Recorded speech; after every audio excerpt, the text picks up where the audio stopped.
Salut les amis, bonjour à toutes et à tous, bienvenue sur votre chaîne de News Gaming, j'espère que vous allez bien. Aujourd'hui, des news assez intéressantes, ça va pas super bien pour Epic Games, alors il n'y a rien de grave, mais n'empêche, une news qui fait un petit peu peur même pour le futur du jeu vidéo dans son ensemble, la PlayStation Portal. Et si on s'était trompé, et si PlayStation avait vu juste et que ça allait faire un vrai carton. En tout cas au Japon, ça commence déjà plutôt fort. On va voir ça ensemble avec d'autres news, bien sûr. Alors, les amis, on s'installe et on démarre tout de suite l'épisode 154 des News Gaming. Allez, c'est parti.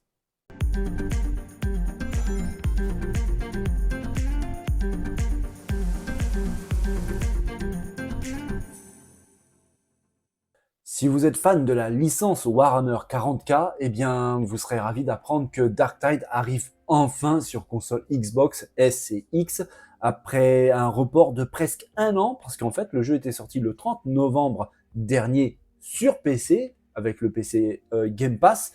Il arrive enfin sur console Xbox, et bientôt, c'est le 4 octobre prochain, donc il n'y a plus que quelques jours à attendre. Le jeu semble vraiment bon, en tout cas aussi bon que sur PC. Et, et j'ai envie de dire, c'est normal, il va apporter toutes les nouveautés et les améliorations qu'il y a eu sur PC depuis sa sortie. Donc tout le contenu, les mises à jour, toutes les améliorations que la version PC a eu seront dès le début dans la version console le 4 octobre prochain.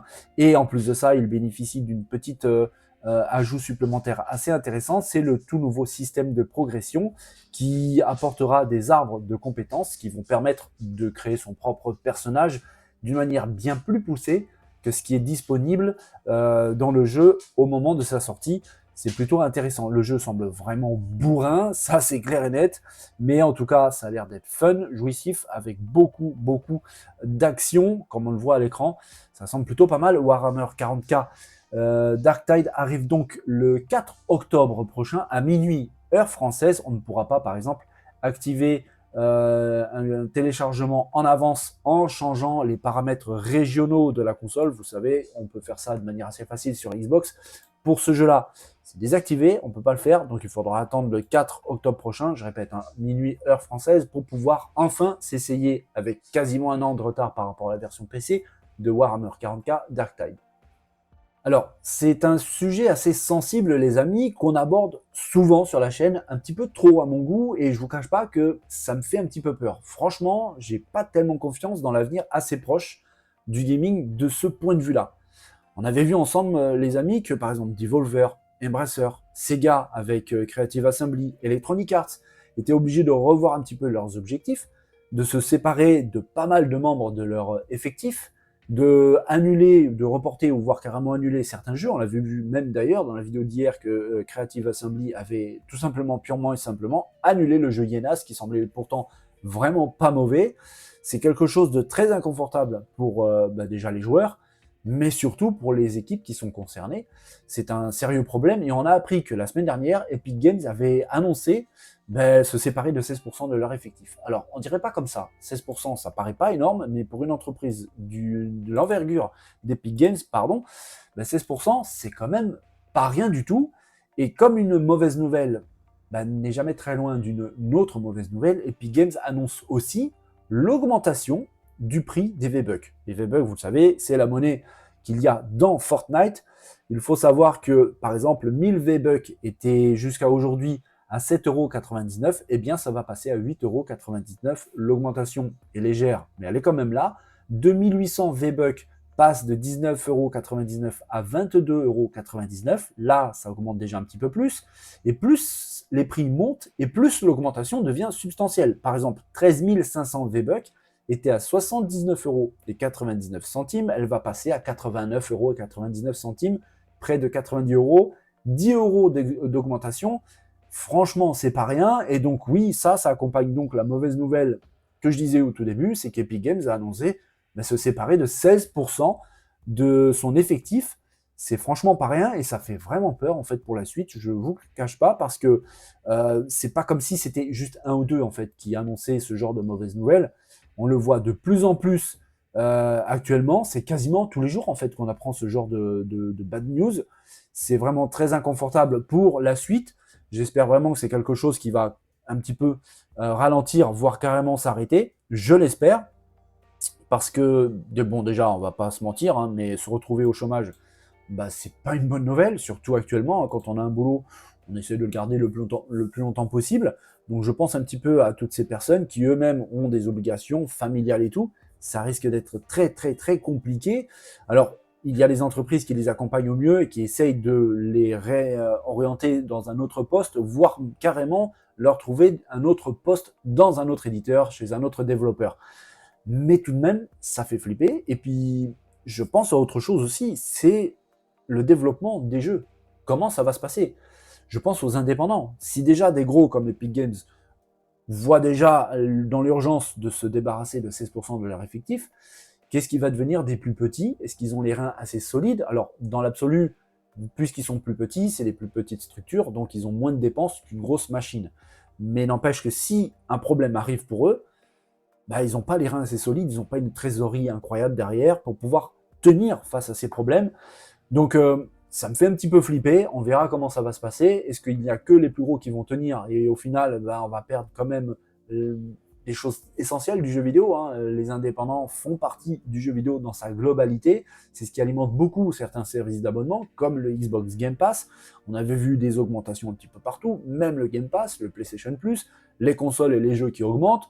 On a vu très très récemment, hein, que Capcom pensait très sérieusement à augmenter le prix de ses jeux. Bref, notre passion va devenir de plus en plus cher. Est-ce que le jeu vidéo va devenir un loisir de luxe? J'espère pas, vraiment pas. Alors, on vient juste de le voir que ça va pas super super bien pour certains, même gros du jeu vidéo, comme par exemple les Big Games ou par exemple Embracer, Devolver, Sega, mais visiblement ça va très très bien pour d'autres, et en particulier là pour Sony PlayStation, et surtout au Japon. Vous le savez, très bientôt arrive la PlayStation Portal, cette fameuse console qui n'en est pas vraiment une, c'est un écran qui permet de faire du remote play, un écran auquel on a accolé une DualSense et qui reprend d'ailleurs les qualités de la DualSense, hein, les gâchettes adaptatives, le retour haptique, qui permet donc de jouer à ce jeu remote play de la PS5 confortablement assis sur son canapé, libérer la télé pour quelqu'un d'autre, ou alors dans une toute autre pièce, un tout autre lieu, dans votre lit, même à l'extérieur, parce que l'objet peut se connecter à du Wi-Fi public. Attention, à condition d'avoir une très très bonne bande passante, c'est plutôt logique. J'en avais mis, et pas seulement moi, pas seulement vous, mais dans beaucoup de sites internet, beaucoup de vidéos YouTube qui mettaient en avant un petit peu la question du pourquoi, en fait. Pourquoi Sony se lance là-dedans? Pourquoi est-ce qu'ils sortent cet objet? Avec beaucoup de questions, surtout quant à son avenir. Comment est-ce que ça va être perçu par les personnes, par les gens, par les gamers? Est-ce que l'adhésion va être au rendez-vous ou pas? Eh bien, il semblerait qu'au Japon, en tout cas, ce soit le cas, les amis. En fait, on vient d'avoir des informations via le post sur Twitter ou X, parce que maintenant il faut l'appeler X, de ce tweetos qui s'appelle Genki. Alors au passage, Genki en japonais, ça veut dire ça va bien. Et visiblement, ça va bien, parce que vous voyez que tous ces magasins qui peuvent vendre donc en ligne, comme Amazon, Rakuten, Yodobashi, Big Camera. D'ailleurs, au passage, Yodobashi, je connais parfaitement, Big Camera, je connais parfaitement, ce sont des boutiques en ligne, mais les magasins existent réellement en physique, par exemple à Tokyo, j'ai eu la chance d'y aller plusieurs fois, ces magasins sont gigantesques. Yodobashi, Big Camera, c'est absolument énorme. J'ai eu la chance de visiter Yamada, Softmap, bref, et ben vous le voyez, ils sont tous sold out.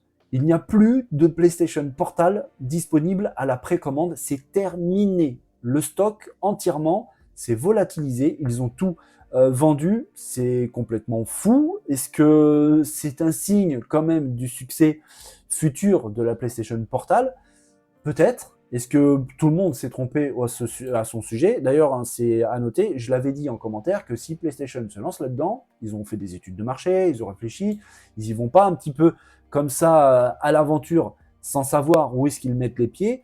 Alors, il y a toujours une part d'incertitude, évidemment, ça restera toujours un pari, et un sacré pari d'ailleurs, mais c'est vrai que dépenser de l'argent en recherche et développement, de la conception, de la fabrication, pour lancer un produit qui va pas se vendre, qui va faire un flop, bah c'est compliqué, surtout au jour d'aujourd'hui. On vient de le voir avec par exemple Epic Games, avec Devolver, bref, c'est compliqué un petit peu pour tout le monde, même si on s'appelle Sony, donc il faut quand même faire attention où on met les pieds. Un pari, c'est bien, s'il est gagnant, c'est tout de même mieux. Des flops, on en a vu, hein. D'ailleurs, si vraiment, dans un futur très très proche, il n'y a pas de bons jeux en quantité et en qualité qui arrivent sur le PSVR 2, j'ai un petit peu peur pour le casque de réalité virtuelle de la PS5. Mais on avait vu par le passé, des flops, il y en a eu, hein. Nintendo a fait un flop, par exemple, entre guillemets, avec sa Nintendo Wii U. Quelques années auparavant, avec le Virtual Boy. Bref, des flops, il y en a et il y en aura encore. J'espère pour Sony, pour PlayStation et pour les fans de la marque que ce PlayStation Portal ne sera pas un flop. Si succès il y a, ben, tant mieux, c'est vraiment bien. Et c'est vrai que cette annonce de voir toutes ces boutiques en ligne qui sont en rupture de stock de PlayStation Portal, ben, c'est une bonne nouvelle pour le constructeur, très clairement. Est-ce que c'est une particularité du marché japonais? On va pas se mentir, le marché japonais, c'est quand même particulier. Pour connaître très bien le pays, les goûts là-bas, des fois, c'est bizarre, vraiment. Mais en termes de hardware, souvent, ça donne une bonne visibilité de ce qui va se passer dans le monde. Donc on verra, parce que l'objet sort bientôt, hein, faut pas l'oublier, c'est le 15 novembre prochain, au moment où on pourra mettre la main dessus, qui est déjà d'ailleurs en précommande un petit peu partout.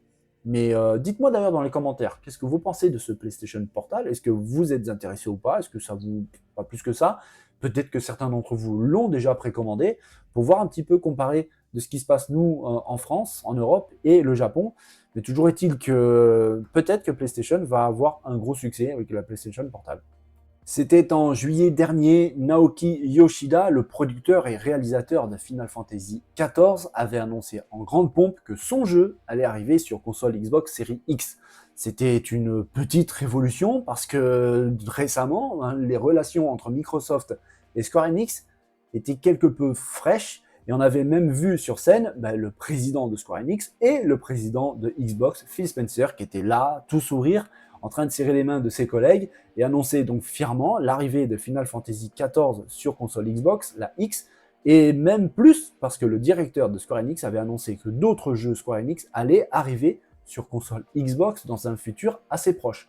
Et pour Final Fantasy XIV, il va pas falloir attendre très longtemps parce que les choses commencent à bouger. Square Enix vient tout juste d'annoncer qu'aujourd'hui, 3 octobre, il y a le patch 6.5 Growing Light qui arrive sur Final Fantasy XIV, qui est disponible sur PC, PS4 et PS5.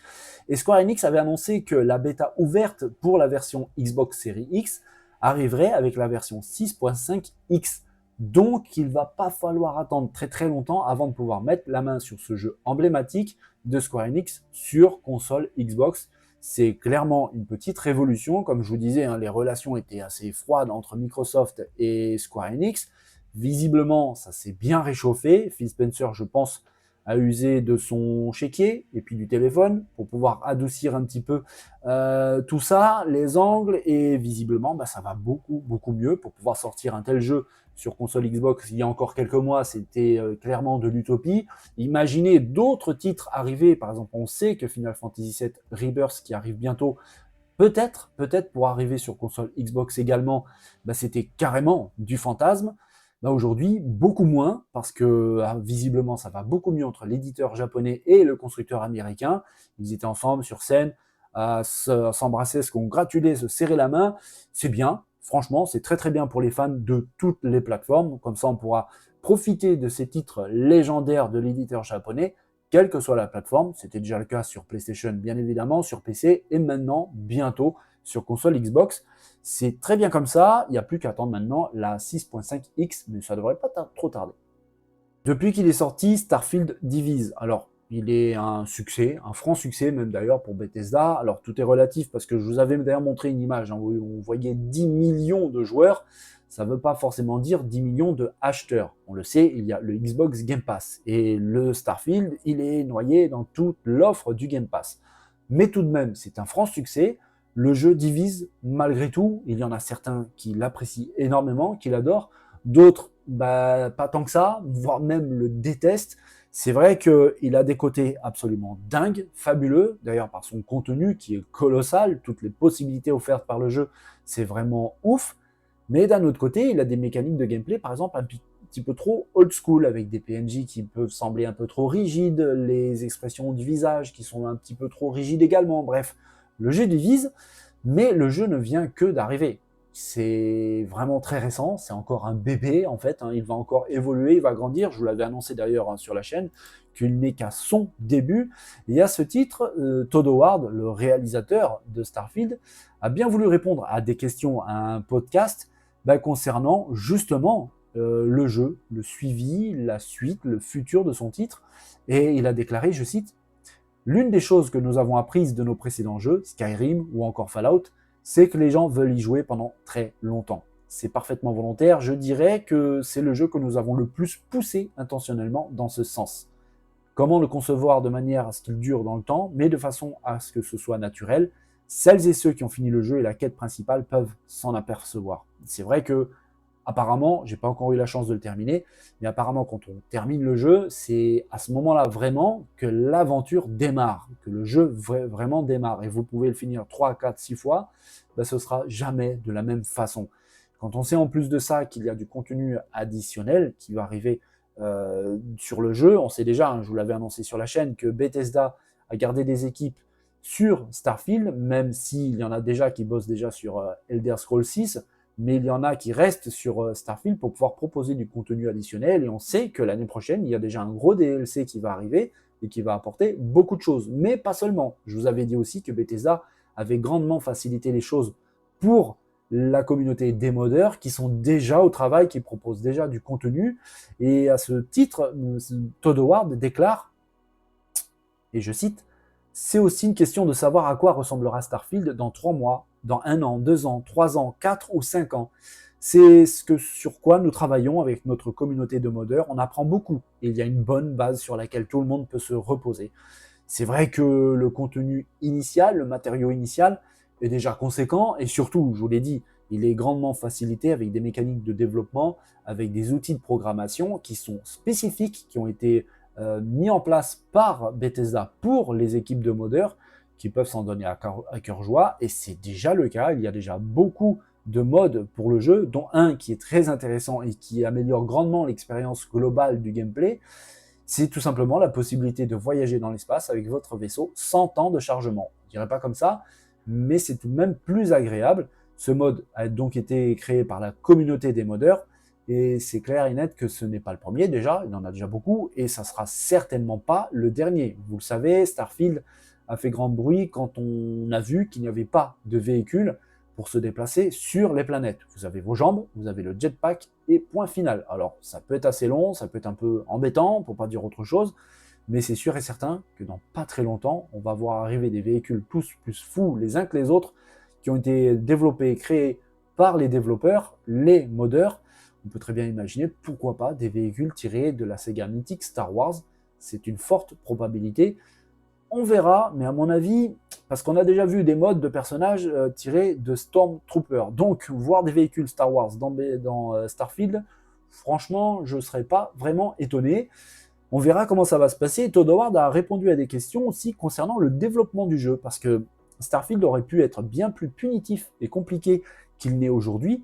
Par exemple, quand vous vous promenez dans une planète, dans une autre planète, ou encore une autre planète, vous avez toujours la même combinaison. Les planètes sont pleines de dangers, mais c'est relativement gentillé. La combinaison, elle est là, il n'y a rien qui change. Alors qu'à la base, le jeu n'aurait pas dû être comme ça. En fait, Todd Howard a expliqué que normalement, il aurait dû être obligatoire d'avoir une tenue, une combinaison spatiale spécifique pour telle ou telle planète, pour pouvoir être adapté à l'atmosphère de ces planètes. Si vous n'aviez pas cette combinaison, soit c'était impossible de pouvoir se rendre sur la planète, ou alors vous pouvez y aller, mais avec des dégâts fortement impactants sur la durée de vie de votre personnage. Ça a été abandonné parce qu'en fait, les équipes de Bethesda ont trouvé ça peut-être un peu trop punitif, un peu trop compliqué, difficile. Donc, ils ont revu un peu leur objectif à la baisse. Le jeu est de ce fait un peu plus simple, un peu plus gentil, entre guillemets. Est-ce que vous aurez apprécié que Bethesda aille dans le sens de son idée d'origine, c'est-à-dire donc avec cette histoire de combinaison nécessaire pour évoluer sur une planète en particulier? Je trouve que c'était une bonne idée. Maintenant, est-ce que c'est trop compliqué? Est-ce que ça aurait été trop punitif? Ça, je ne sais pas. Mais toujours est-il que l'idée de base était plutôt pas mauvaise. À voir si ça va revenir. Est-ce que Bethesda va l'inclure dans une prochaine mise à jour? Est-ce que les modeurs, eux, vont faire le travail pour pouvoir inclure cette idée. En tout cas, Starfield vient tout juste de démarrer sa vie. C'est encore un petit nouveau-né, il va encore grandir pour devenir bien plus grand, il va s'étoffer, il va gagner en consistance, un petit peu comme tous les jeux, par exemple No Man's Sky, qui est souvent comparé à Starfield pour me dire oui, No Man's Sky est meilleur. Oui, No Man's Sky est meilleur aujourd'hui. Mais au moment de sa sortie, No Man's Sky, c'était pas vraiment ça. Hein. Aujourd'hui, c'est devenu un vrai bon jeu. Comme beaucoup d'ailleurs, hein, les jeux quand ils sortent aujourd'hui, souvent ils sont pas terminés. Il y a des patchs, il y a du contenu additionnel. C'est pareil pour Starfield, mais à mon avis, on n'a pas fini d'entendre parler de ce jeu pour pendant très longtemps. C'est tout ce que j'avais à vous dire pour aujourd'hui les amis, j'espère que cette vidéo vous a plu, si c'est le cas, vous savez quoi faire, et puis quelle news vous a le plus intéressé, ou le plus hypé, est-ce que vous voyez un petit peu le succès arriver pour la PlayStation Portal, ou est-ce que c'est vraiment spécifique au Japon? On peut discuter de tout ça dans la zone de commentaires, et puis de plein d'autres choses, dans notre passion commune, le jeu vidéo les amis, j'espère que vous allez passer une belle et bonne journée, portez-vous bien, n'oubliez pas de vous amuser, on se revoit très vite, dès demain, pour le retour des News Gaming. Bonne journée à tous, allez, bye bye.